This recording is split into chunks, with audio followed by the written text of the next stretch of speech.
बिस्मिल्लाहिर्रहमानिर्रहीम। अस्सलाम वालेकुम। अज़ीम Qureshi, as per my commitment मैं अपनी नई एपिसोड के साथ आपके सामने हाज़िर हूँ और आज explore the unexplored of Pakistan की पहली एपिसोड आप TFD चैनल पे देख रहे हैं। वैसे तो दिखाने को पाकिस्तान में इतनी जगहें हैं कि आप देखते रहें और आपका दिल नहीं भरेगा, लेकिन एज़ पर आवर कमिटमेंट हम आपको स्याक़ को सबाक़ के साथ लेके चलेंगे और इसके साथ एक ऐसी मूवमेंट लेके चलेंगे कि जो आपको मजबूर करेगी कि आप ज़रूर इस ट्रैवल ट्रैक पे हमारे साथ चलना शुरू कर दें। ये ट्रैवल ट्रैक या एक्सप्लोर द अनएक्सप्लोर्ड पाकिस्तान एक ऐसी सीरीज़ है जो ना सिर्फ इस वक्त डोमेस्टिक ट्रैवल, डोमेस्टिक टूरिज़म और डोमेस्टिक टूरिस्ट को इस तरफ गामज़न करेगी, बल्कि मैं डेफिनेट हूँ, बल्कि 100% कॉन्फिडेंट हूँ कि इंशाअल्लाह बहुत जल्द फॉरेन ट्रैवलर्स भी इन तरह जगहों पे आना शुरू कर देंगे। लेकिन इस लेकिन के आगे एक बहुत बड़ा क्वेश्चन मार्क है, जहाँ मैं गवर्नमेंट अथॉरिटीज़ से रिक्वेस्ट करूँगा, कंसर्न अथॉरिटीज़ से रिक्वेस्ट करूँगा और साइट सीनर टूरिस्ट से भी रिक्वेस्ट करूँगा कि वो अपनी अपनी ज़िम्मेदारियाँ निभाएं। गवर्नमेंट लॉजिस्टिक्स सही करे, एरिया की डिविजनल हेड्स, इंतज़ामी ढांचे के लोग वहाँ के लॉजिस्टिक्स सही करें, क्लीनिंग सही करें, उस तमाम इलाक़ों को उस तरीके से रिप्रेजेंट करें कि वो वाकई एक नगीना नज़र आएँ।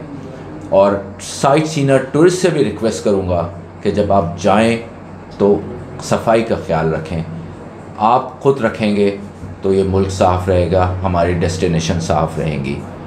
आइए चलते हैं आज जो हमारा टॉपिक है और जो आज हमारा एपिसोड का पहला चैप्टर है वो है बल्तिस्तान।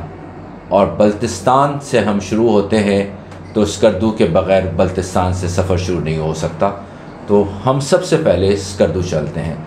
मैं पिछले दिनों अपनी फैमिली के साथ स्कर्दू गया था और आप यकीन करें कि हम जब स्कर्दू के एयरपोर्ट पे उतरे तो रास्ते में ही हमने एंजॉयमेंट शुरू किया।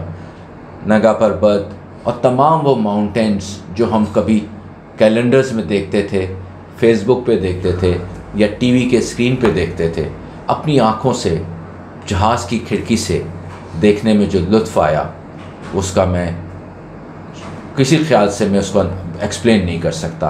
Because there is a right saying about it, seeing is believing. तो जब आप जाएंगे PIA के जहाज़ से डायरेक्ट कराची से स्कर्दू या डायरेक्ट लाहौर, फैसलाबाद, सरगोदा से स्कर्दू, तो आप इंजॉय करेंगे उस तमाम फेस्टिविटी को, उस तमाम ट्रैवल को जो अब तक अनसीन और अनएक्सप्लोर्ड है। जब आप लैंड करेंगे एक स्कर्दू एयरपोर्ट पे तो आपको एक अजीब सी तमानियत महसूस होगी।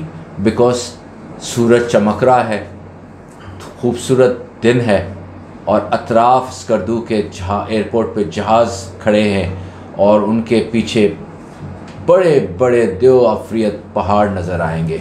उन पहाड़ों के पीछे से बर्फ़ झलकती भी नज़र आएगी। पाकिस्तान में ऐसा कौन सा एयरपोर्ट है जहां लैंड करें आप जुलाई, अगस्त, जून में और आपको बर्फ़ीले पहाड़ नज़र आए? यकीन करें ये लुत्फ़ सिर्फ मेरे पाकिस्तान में है। एयरपोर्ट पे उतरे, इमिग्रेशन और सारी सर्विसेज का काउंटर है, बहुत अच्छी सर्विस है। PIA ने अभी अपनी एक नई बिल्डिंग बनाई है और अनकरीब उस बिल्डिंग को भी बहुत प्रोफेशनली तरीके से यूज़ करेंगे। लोगों का एक जम्मे गफ़ीर एयरपोर्ट पे मौजूद था और हम वहाँ से सीधा अपनी गाड़ी में आके बैठ गए। ये गाड़ी हमने अरेंज की हुई थी जो हमें पूरा स्कर्दू का ट्रिप कराना था, जिसने 8 डेज़ में। हम यहाँ से लेजेंड होटल गए। लेजेंड होटल हमने अभी ओपन किया है, सॉफ्ट ओपन किया है। लेजेंड होटल में 16 रूम्स हैं, बहुत ज़बरदस्त खाना है। स्कर्दू में एक मैं आपको बात बताऊँ जिस पे हमें वर्क करना है और जिस पे हम कोशिश भी कर रहे हैं। स्कर्दू में अच्छे खाने की बहुत ज़बरदस्त ज़रूरत है, तो वी आर ट्राइंग कि come up with a nice cuisine. Karachi से कुछ रेस्टोरेंट से बात कर रहे हैं कि इंशाल्लाह हम वहाँ पे जाएं ताकि ये जो थोड़ी सी एक गैप है वो भी हम पूरा कंप्लीट कर लें। होटल पहुँचे, होटल में हमने छत पे नाश्ता किया and I can tell you क्या मज़ेदार नाश्ता था। उसके बाद हम जैसे स्कद्दू पहुँचे हमारी सारी थकन उतर गई। हम नाश्ता करके हमने फ़ौरन गाड़ी में अपना सामान रखा और हम निकल गए कचौरा की साइड पे। अपर कचौरा, लोअर कचौरा, ये तमाम वो जगहें हैं जो आप स्ट्रेट अवे स्कद्दू लैंड होते ही जाके देख सकते हैं। It's around 35 minutes drive. फिर शंग्रीला रिज़ॉर्ट है, शंग्रीला लेक है, क्या खूबसूरत जगहें हैं। आप यकीन करें कि आप वहाँ पे बोट राइड करें, नहीं तो सिर्फ पानी में पाँव डाल के बैठ जाएं और इन्जॉय करें। पानी ठंडा भी होता है। कराची हाइट के लिए तो सर्दी ही इंजॉयमेंट होती है। कराची हाइट के लिए या लाहौर में रहने वालों के लिए जहाँ पे बर्फ़ नहीं पड़ती, उनके लिए सबसे इम्पॉर्टेंट जगह जहाँ से बर्फ़ नज़र आती हो या पानी पे बर्फ़ जमी हुई हो, खूबसूरत ग्रीनरी हो, दिलफरेब पुरफ़ज़ा मुकाम हो और पहाड़ों की पीक पे बर्फ़ नज़र आ रही हो। ये तमाम चीज़ें आपको स्कद्दू में नज़र आएंगी।